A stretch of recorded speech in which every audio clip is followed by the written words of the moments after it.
So the chapter is Socialism in Europe and the Russian Revolution. The first introduction is the age of social change. So in the previous chapter, in the French Revolution, that is, we read about the powerful ideas of freedom and equality that circulated throughout Europe after the French Revolution. After the French Revolution, the idea of equality and fraternity, liberty, all these things started spreading out throughout Europe. So the French Revolution opened up the possibility of creating a dramatic change in the way in which society was structured. As you have read, before the 18th century, society were broadly divided into estates and orders, and it was the aristocracy and the church which controlled economic and social power. So in France also, we remember, there were the three estates: the first estate, the second estate, and the third estate, isn't it? And out of that, the powerful ones were the clergy, which is the first estate, and the nobility, the second estate. And the 90% of the population goes to the third estate. So now, suddenly, after the revolution, it seems possible to change these ideas. These structural changes of society, it seems possible. In many parts of the world, including Europe and Asia, new ideas about the individual rights and who control the social power began to be discussed. So in Europe, it spread out fast. After that, it comes to Asia, and people started discussing who will control the social power. So last time also, we had learned about India in the French Revolution in the last paragraph. That is, in India, Raja Ram Mohan Roy and De Rozier, these two talk about the significance of the French Revolution, and many others debated the idea of post-revolutionary Europe, and the development in the colonies in turn reshaped these ideas of social change. So now, after that, after learning from the French Revolution, from Europe to Asia, it started spreading out. And people started talking about who will rule. No more dictatorship, no more monarchy. Isn't it? We need a democratic country that we are having now in the majority of the countries in the world. So not everyone in Europe, however, wanted a complete transformation of the society. But in Europe, not everybody wants transformation in the society. A full transformation in the society, they don't want. So response varied from those who accepted some change was necessary. Some of the people accepted that some of the change should occur. We should bring about some changes in the society, but wish for a gradual shift to those who wanted to restructure society radically. Some people felt that we should change, slowly, step by step. But some of them wanted a radical change, that fast changes, we should do it now. That was what? Some were conservatives, others were liberals or radicals. What did these terms really mean in the context of the time? What separated these strands of politics and what linked them together? We must remember that these terms do not mean the same thing in all contexts or at all the times. Now we are going to learn more about this.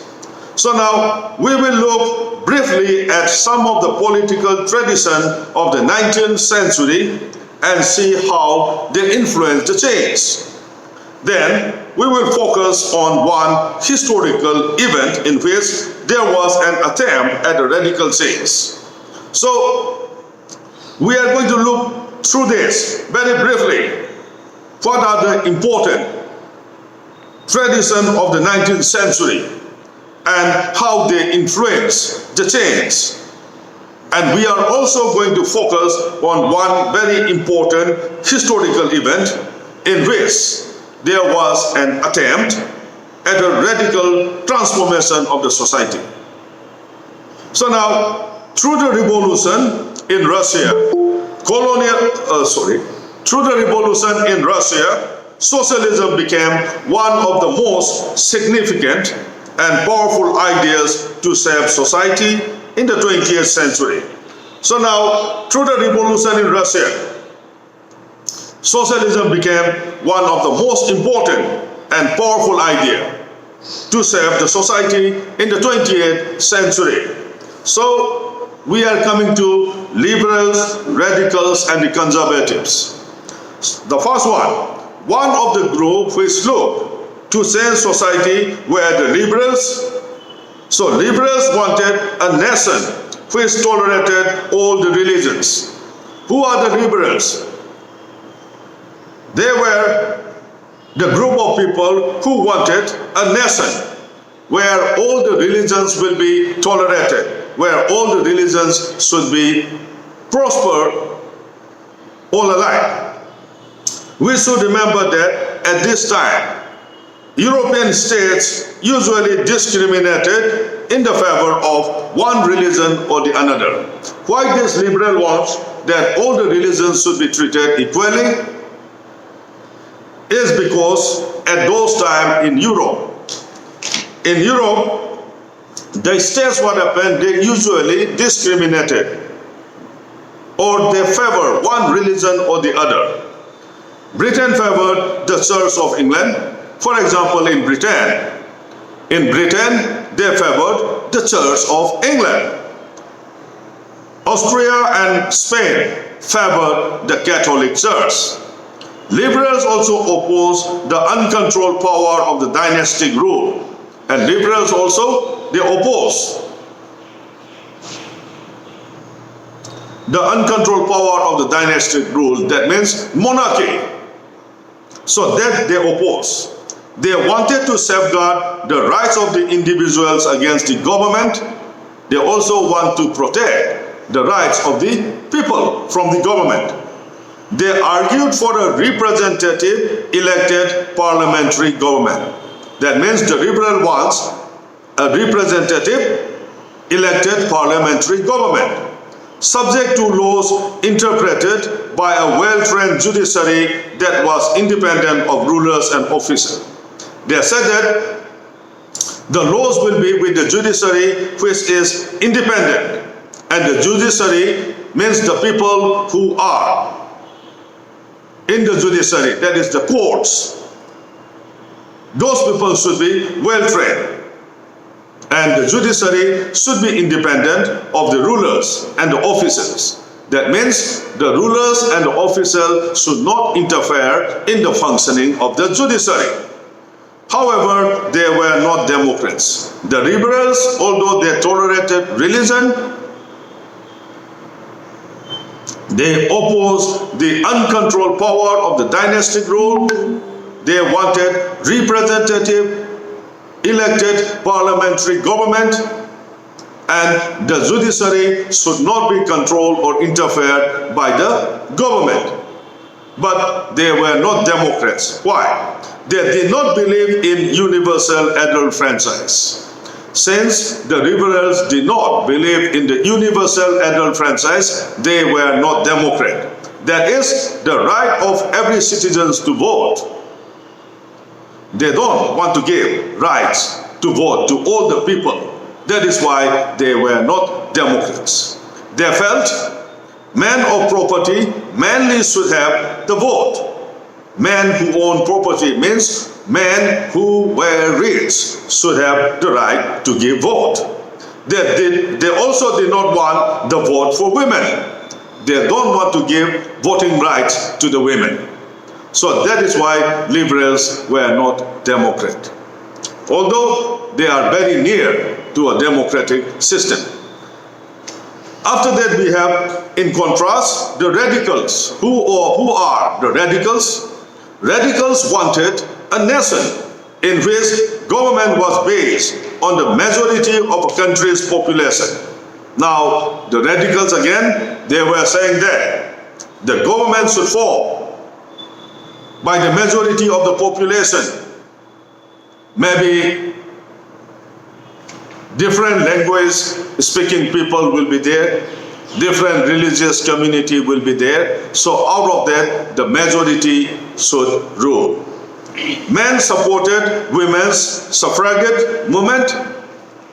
Unlike liberals, they opposed the privilege of the great landowners and wealthy factory owners.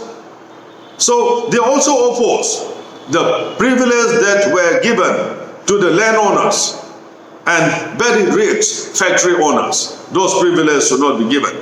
They were not against the existence of private property. They said private property is acceptable. You keep your private property.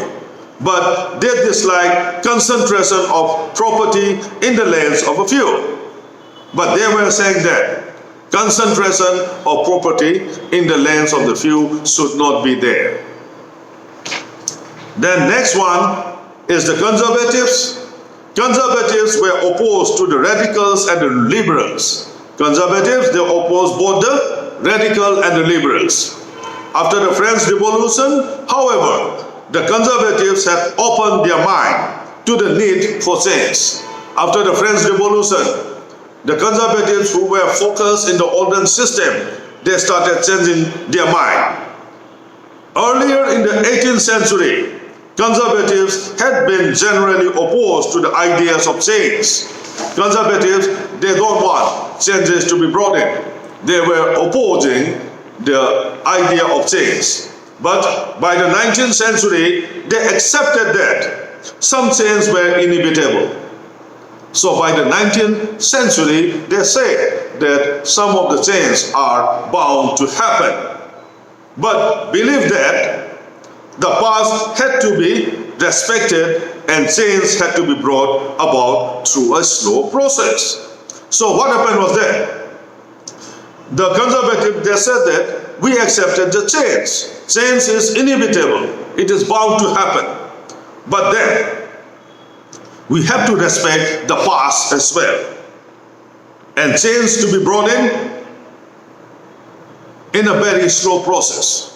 We don't want drastic changes. We don't want changes straight away. We should slowly change the system. Now, such a differing ideas about the social change clashed during the social and political turmoil that followed the French Revolution. So all these ideas clash with each other. So that is how the French Revolution has brought about the changes in the world.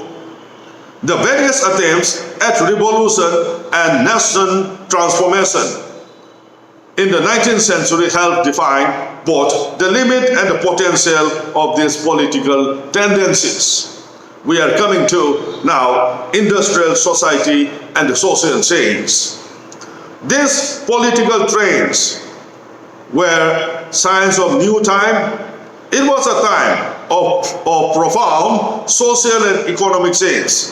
It was a time of social and economic changes.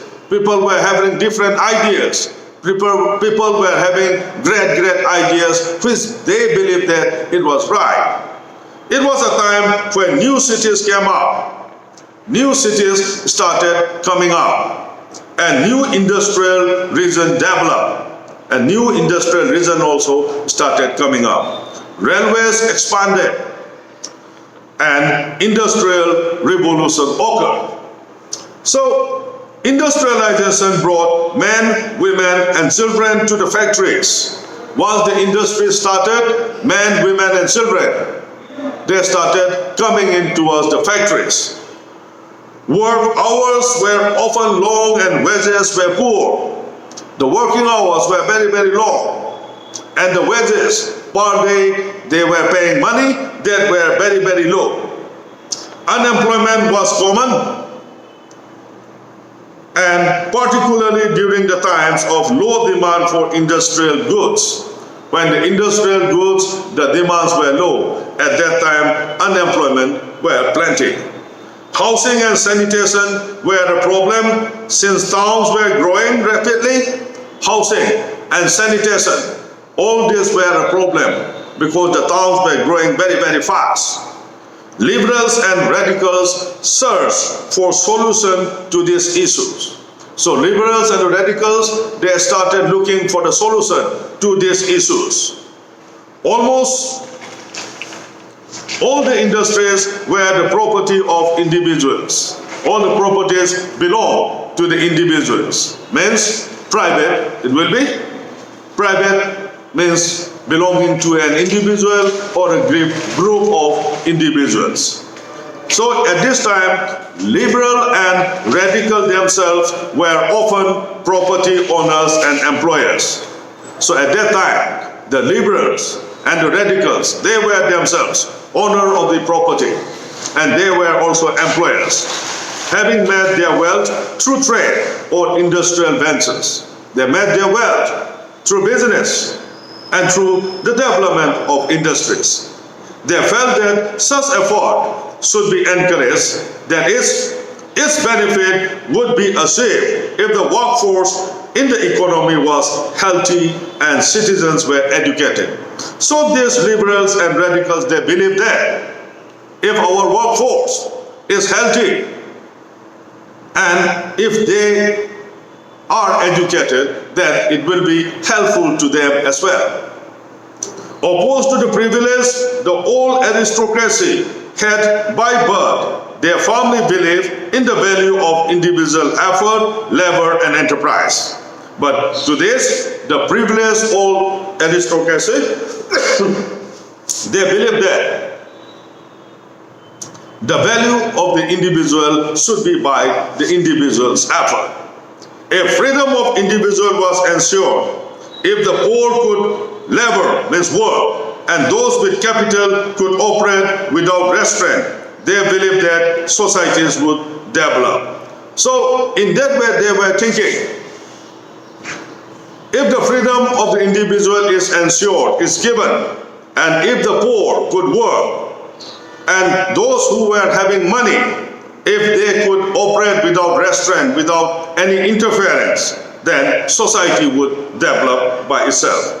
Many working men and women who wanted changes in the world rallied around the liberals and the radical groups and parties in the early 19th century. So people started flocking in towards the liberals and the radical group. They started flocking in because they were liking their idea. Okay?